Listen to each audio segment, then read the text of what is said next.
ค่ะมีสามแบบก็ครบทุกสามแบบเลยค่ะแล้วก็ขอฝากคอลเลคชันนี้นะคะทุก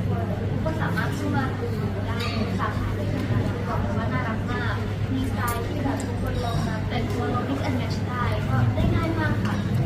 ก็แต่งตัวตามหนูก็ได้นะคะถ้าไม่รู้จะแต่งยังไงฝากได้ค่ะการแสดงตัวละครคือแต่ดีว่าเป็นไงบ้างได้ผู้ติดตามผลงาน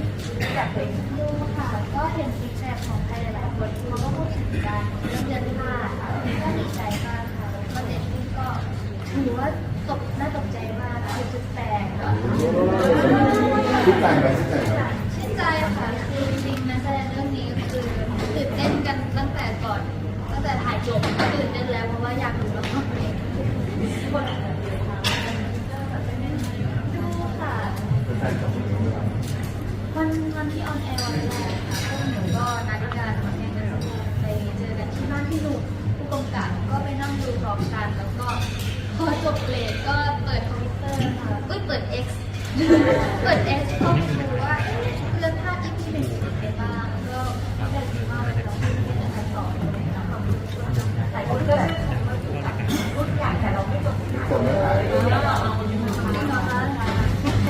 ก็ขอบคุณค่ะขอบคุณที่คิดอย่างนั้นก็ดีใจมากๆ แล้วตอนนั้นเราไปดูอะไรบ้าง ไม่ตอนนั้นหนูก็คือหนูมองหน้าเจนแบบไม่เด็กจัง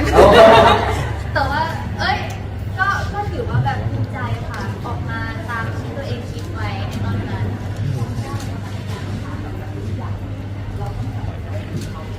ผ่านตัวเองที่เองนะ ยากมากตอนที่นู่นเนาะรุ่น4,000รู้ไหม400,000ที่เขาเก่งมากๆอยู่แล้วคือเขาเป็นระดับปรมาจารย์แต่ว่าถือว่าเป็นเรื่องดีถือว่าเป็นประสบการณ์ที่ดีที่แบบครั้งหนึ่งในชีวิตได้เคยปะทะกับเขาได้สิใช่ที่เขาส่งดีมาก ดูทุกอย่างว่า แต่หนูคิดว่าที่หนูเล่นได้ก็เพราะว่าพี่นุ่นส่งมาดีมากเลยไ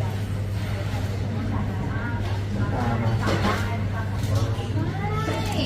หนูก็ปล่อยตัวตามไป โมเมนต์เป็นไงบ้างมันยากมัน ไม่รู้เลยค่ะแต่ว่าก็เหมือนคิดว่าจะเป็นตัวละครเป็นสมุนไพรแล้วพี่นุ่นเขาส่งมาดีมากเราก็เล่นตามที่เรารู้สึกไปค่ะแต่ว่าก็ออกมาน่าภูมิใจค่ะจริง หลังจากนี้มันจะมีหนักกรีขึ้นไหม วิสปอยได้หรอ มีค่ะมีหนักขึ้นแน่นอน คือจริงๆเรื่องเราจะผลเรื่องใหม่มากผ่านไป2 ตอนก็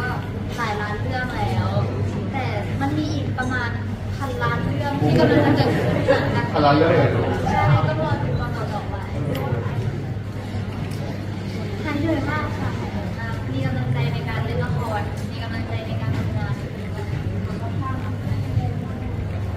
พี่ถามว่าโดนฉีบจริงหรือเปล่า แล้วฟังเราเลยว่า ก็บอกว่าก็พี่โคมหาเขาไม่ใช่เราเล่นไม่ใช่ค่ะก็บอกเขาไปว่าจริงๆแต่พี่เขาก็แบบชมว่าคุยเล่นดีมากแกเล่นเหมือนมากแบบผิวจริงเป้ามาชมค่ะชมเขาบอกว่าเล่นเหมือนมากแบบเจ็บจริง ดีใจที่โชว์งานวงบ้างงานวงมันจะเป็นตัวใหญ่แล้ว มันเกิดทางนี้อีก10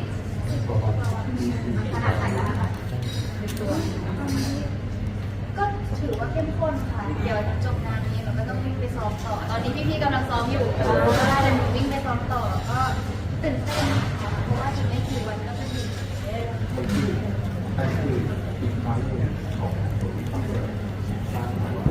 เป็นคอนเสิร์ตครั้งที่2เป็นคอนเสิร์ตใหญ่แล้วก็เล่นที่ Impact ด้วยที่ Impact Arena จริงๆหนูเคยขึ้น Impact รอบนึงแต่ว่าอันนั้นยังไม่ใช่คอนเสิร์ตแบบของตัวเองแต่ครั้งนี้เป็นคอนเสิร์ตของหนูก็ภูมิใจด้วยตื่นเต้นด้วยแล้วก็อยากจะทำออกมาให้ดีมากๆด้วยเหมือนกัน เฮ้ยทำเสียง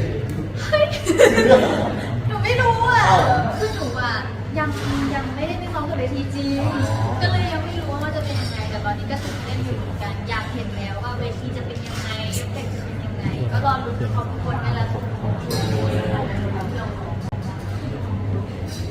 กเลยว่า ว่าโชว์เยอะมาก หลายค่ะ20ขึ้นแน่นอนละกัน20ขึ้นแน่นอนหนูก็ไม่มั่นใจว่าเท่าไหร่แต่ว่าเกิน20แน่นอน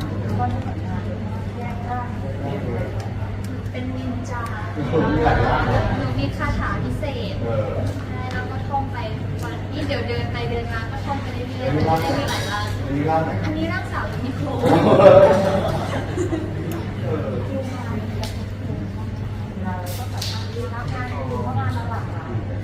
ไม่นะคะหนูก็เหมือนทางทีมเขาก็จัดการได้ค่ะเขาก็คุยกันว่าโอเคเดี๋ยวพรุ่งเช้ามาตรงนี้แล้วเดี๋ยวพอเสร็จงานตรงนี้ก็ต้องรีบวิ่งไปซ้อมนะแต่ว่าก็สบายดีค่ะที่ในหมู่ก็มีงานพอๆเราเนี่ยแหละเราก็แบ่งกันไป ไหวไหม ไหวค่ะไม่ป่วย ป่วยแล้ว ตอนนี้ไม่ป่วยค่ะมีปณิธานไว้ว่าหนูจะไม่ป่วยจนกว่าจะสิ้นพรจบ หรือว่างานมาได้อีก ได้เดี๋ยวชอบทำงานค่ะ โอเคฝากน้องก่อนด้วย โอเคค่ะ ก็ฝากทุกคนนะคะรอติดตามทั้งผลงานละครเดือน5นะคะทางช่อง3แล้วก็ฝากผลงานวง